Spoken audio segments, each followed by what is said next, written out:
Iran Israel యుద్ధం ట్రంప్ని చావుదెబ్బ కొట్టింది. ఎంతలా అంటే ట్రంప్ని చంపేద్దామా అని అమెరికన్లు ఆగ్రహానికి గురయ్యేంత. నిన్న ట్రంప్ హిల్టన్ అనేటువంటి ఒక హోటల్లో ఆయన ప్రెస్ కాన్ఫరెన్స్లో he's about to attend a press conference and he's having some delegates.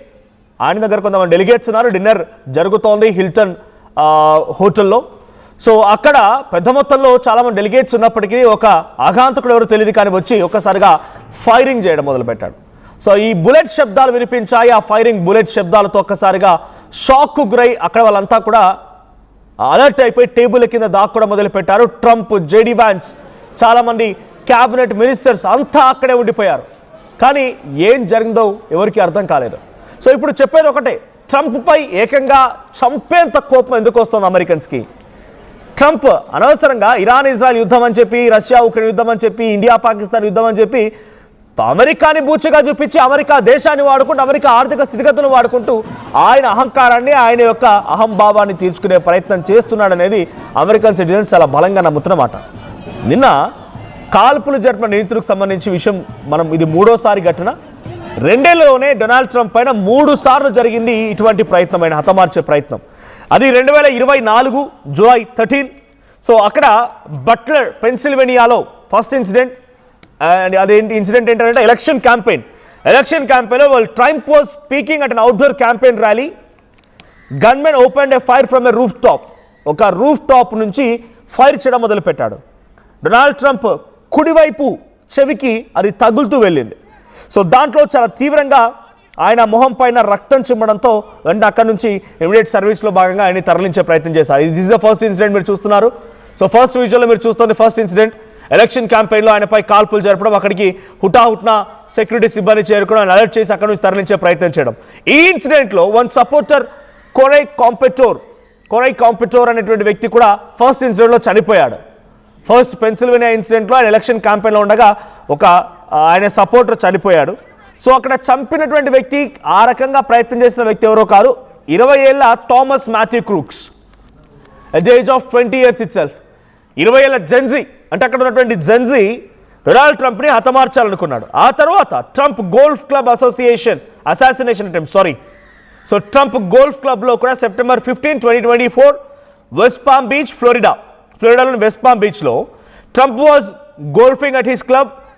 Secret Service spotted a rifle barrel hidden in the bushes.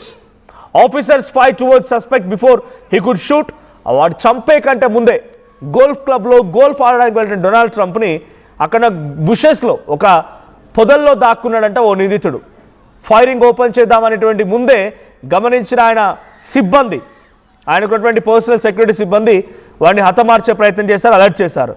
So ఇక్కడ కూడా 28 years of Ryan Wesley Routh నిందితుడు ఎవరంటే 28 years of Ryan Wesley Routh. So ఆయన కూడా ఒక రకంగా youngster. So అక్కడ ఉపయోగించిన weapon SK style rifle and camera and gear. So ఇక్కడ అరెస్ట్ చేశారు వాడిని. ఆ తర్వాత life imprisonment, at the same time ఆయనకి సెంటెన్స్ ఏమంటారు కంప్లీట్గా హతమార్చారు, ఉరిశిక్ష అమలు చేశారు. సో ఇప్పుడు ఇంకొక అంశం 2026 April 25 నిన్న వాషింగ్టన్ డీసీలోని హిల్టన్ హోటల్లో అంతా డెలిగేట్స్తో ఆయన కూర్చున్నారు. డెలిగేట్స్తో కూర్చొని ఆయన డిన్నర్ చేస్తున్నారు. ఆ తర్వాత he's about attend press meet. So press meet attend కావాల్సి ఉంది. ఈ సంఘటనలో ఒక్కసారిగా ఫైరింగ్ జరిగింది. ఫైరింగ్ చేసింది కొలై థామస్ అలెన్ అనేటువంటి వ్యక్తి, 31 ఏళ్ల వయసు ఇక్కడ కనబడుతున్న వ్యక్తి ఆయన. సో కోల్ థామస్ అలెన్ కాల్పులు జరిపిన నిందితులకు సంబంధించి ఫోటో మీరు చూస్తున్నారు. సో ఉన్న పలంగా డెలిగేట్స్లోకి ఎంట్రీ ఇచ్చి అటాక్ చేయడం మొదలుపెట్టాడు. అయితే 3 సార్లు ట్రంప్ని చంపేంత పగ, ప్రతీకారం ఎవరికి ఉంది? డొనాల్డ్ ట్రంప్ని చంపాల్సిన అవసరం ఎవరికి వచ్చింది? అక్కడ సామాన్య జనమే, వీళ్ళంతా కూడా సామాన్యులే. కోల్ థామస్ అలెన్ కానీ, గతంలో చెప్పినటువంటి రాయ్స్ వెస్లీ రౌత్ కానీ, అంతకంటే ముందు థామస్ మాథ్యూ క్రూక్స్ 20, 28 and 31 వీళ్ళ వయసు ఇది. వీళ్ళు డొనాల్డ్ ట్రంప్ని హతమార్చాలనుకున్నారు.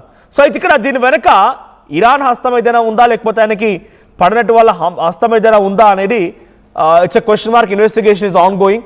బట్ డొనాల్డ్ ట్రంప్ని హతమార్చేటువంటి పగ, డొనాల్డ్ ట్రంప్ని చంపేయాలి అనేంత పగ వాళ్ళలో కలిగిందనేది మాత్రం చాలా క్లియర్గా అర్థమవుతోంది. తాజాగా ఈ కాల్పుల వెనుక ఇరాన్ హస్తం ఉందా అనే కోణంలో దర్యాప్తు ప్రారంభించింది అమెరికన్ ఇంటెలిజెన్స్ నిఘా వర్గాలు. సో ట్రంప్ పాలన పైన తీవ్ర ఆగ్రహం వెళ్లగక్కుతున్నారు అమెరికన్లు. ట్రంప్ను దించేయాలని చెప్పి 55% ప్రజలంతా కూడా అనుకుంటున్నారంట.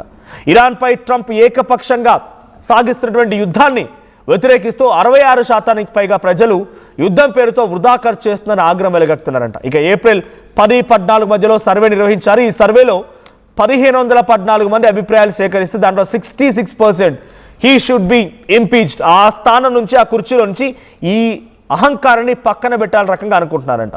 So before I continue with more updates, ఒకసారి నిన్న ఆ హోటల్లో ఎటువంటి కాల్పులు జరిగాయి, అక్కడ ఎటువంటి ఉద్రిక్తత పరిస్థితుల్లో కొని ట్రంప్ ఎలా భయపడిపోయాడు, అంతా టేబుల్ కింద ఎలా జాక్కున్నారో ఒకసారి ఆ విజువల్ చూద్దాం.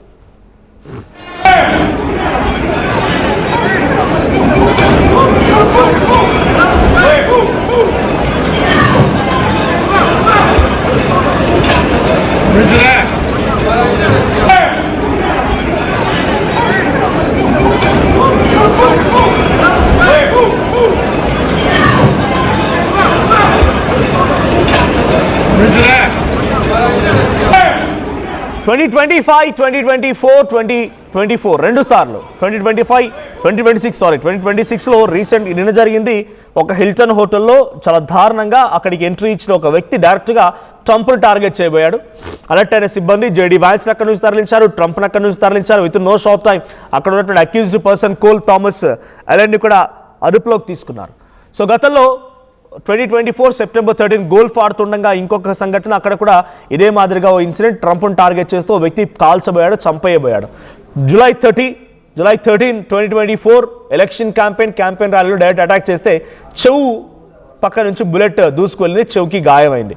సో ఈ వరుస ఇన్సిడెంట్లు డొనాల్డ్ ట్రంప్ పైన ఆగ్రహాన్ని గురి చేస్తున్నాయి. సో నేను చెప్తున్నటువంటి ఈ లేటెస్ట్ న్యూస్లో ఇంకొక బిగ్గెస్ట్ ఇన్ఫర్మేషన్ ఏంటంటే, ట్రంప్ పరిపాలన పైన అక్కడ లోకల్గా ఒక సర్వే జరిగింది అమెరికన్ సిటిజన్స్తో. ఆల్మోస్ట్ ఆల్ సుమారుగా శాంపిల్ కలెక్షన్ ఎంత అంటే సుమారుగా 1514 మందిని శాంపిల్ కలెక్ట్ చేసి దాంట్లో 66% డొనాల్డ్ ట్రంప్ని తొలగించాలనే స్థానం నుంచి ఆయన అహంకారి రోడ్లపైకి చూడండి, రోడ్లపైకి వచ్చి ట్రంప్కు వ్యతిరేకంగా ఏ రకంగా నినాదాలు కొనసాగుతున్నాయో నేను మీకు ఫుల్ విజువల్ చూపించే ప్రయత్నం చేస్తాను.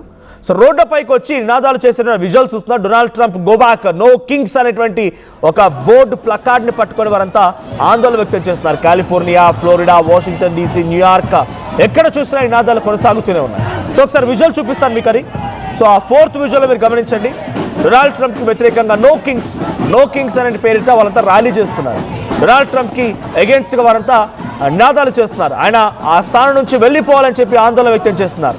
ఇరాన్ ఇజ్రాయెల్ కొట్టుకుంటూ ఉంటే మధ్యలో నువ్వెవడివే అక్కడికి వెళ్ళడానికి, అక్కడికి వెళ్ళి నువ్వెంత నీ ఏకపక్ష నిర్ణయంతో ఇరాన్పై యుద్ధం చేయడానికి, అమెరికాని ఫైనాన్షియల్గా కొలాప్స్ చేసి అమెరికా స్థితిగతుల మొత్తాన్ని దిగజార్చడమే నీ పిచ్చి ఆలోచన అంటూ అమెరికన్ సిటిజన్స్ మొత్తం కూడా వాళ్ళంతా ఆందోళన వ్యక్తం చేస్తున్నారు. గతంలో సిటిజన్షిప్, బర్త్రైట్ సిటిజన్షిప్ అని రకరకాల ఇంకా నిర్ణయాలు తీసుకున్నప్పుడు ఆయన ఏడాది పరిపాలన పూర్తవక మునిపే కాలిఫోర్నియా, లాస్ ఏంజలస్ ప్రాంతాల్లో డొనాల్డ్ ట్రంప్కి ఏకంగా డైరెక్ట్గా చాలా తీవ్రమైన వ్యతిరేకత ఎదురైంది. అక్కడ కూడా కస్టమ్స్ ఆఫీసర్స్ని ఇంటికి పంపించి, అందరిలోకి పంపించి తనిఖీలు చేయించి, వీసా, పాస్పోర్ట్లు ఇన్వెస్టిగేషన్ చేయించి, ఆ తర్వాత అక్కడికి వచ్చినటువంటి పబ్లిక్ని హెరాస్ చేయించి, వాళ్ళని పరిగెత్తించి, నేషనల్ గార్డ్స్ చేత వాళ్ళని అటాక్ చేయించి, కొట్టి దారుణాన్ని, దమనకాండను సృష్టించారు అక్కడ ఆయన. ఒకటా రెండా వరుసగా. తర్వాత వెనిజువేలాపై అటాక్, వెనిజువేలా ప్రధాని కిడ్నాప్ చేయడం, గ్రీన్లాండ్ని స్వాధీనపరచుకోవడం, ఇరాన్ పైన ఈ రకమైన యుద్ధాలకు పిలుపునివ్వడం, ఇలా ప్రతి సంఘటన కూడా కొంత భయభ్రాంతులకు గురి చేస్తోంది. డొనాల్డ్ ట్రంప్ మూలంగా అమెరికా యొక్క గౌరవ ప్రతిష్టతలు పూర్తిగా దెబ్బతింటున్నాయని అమెరికా సిటిజన్లు భావించి అమెరికాపై డొనాల్డ్ ట్రంప్ని చంపేంత కోపంతో డొనాల్డ్ ట్రంప్ని హతమారుస్తేందుకు ప్రయత్నం చేస్తూ చాలా ఎత్తుగడలకి, ప్లాన్స్కి తెరలేపుతున్నారు. సో డొనాల్డ్ ట్రంప్ని చంపడం అమెరికన్ సిటిజన్లకు సంబంధించి వాళ్ళ యొక్క ఆగ్రహం ఈ రకంగా కనబడుతూ ఉంటే మీరేమనుకో, డొనాల్డ్ ట్రంప్ యొక్క చర్యలు మీకెలా అనిపిస్తూ ఉన్నాయి? డొనాల్డ్ ట్రంప్ పైన ఇంతటి దురాలోచన చేయడాన్ని మీరు సపోర్ట్ చేస్తున్నారా?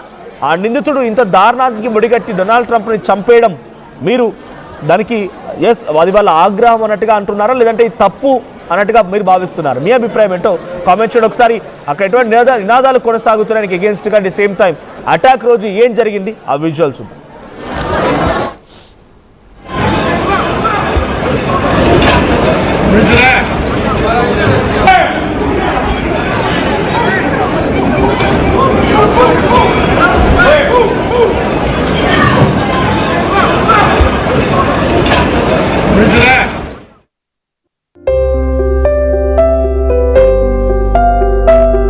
చిన్న చిన్న ఆనందాలు 35 ఏళ్లుగా నా జీవితంలో లేవు.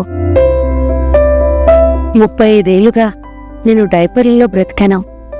6 సెంటీమీటర్ల ఫిస్టులా నా మూత్రాశయంలో లీకు కారణమైంది. ఎవరూ నాకు సహాయం చేయలేకపోయారు. AINUలో వైద్యులను కలిసే వరకు. అక్కడ వారు రోబోటిక్ శస్త్రచికిత్సతో నాకు పరిష్కారం ఇచ్చారు. వారు నా ఆత్మవిశ్వాసాన్ని కూడా తిరిగిచ్చారు. Precision Care makes it possible. The Center for Robotic Surgery at AINU. At KL, experience what it feels like to be a true engineer. KL deemed to be university.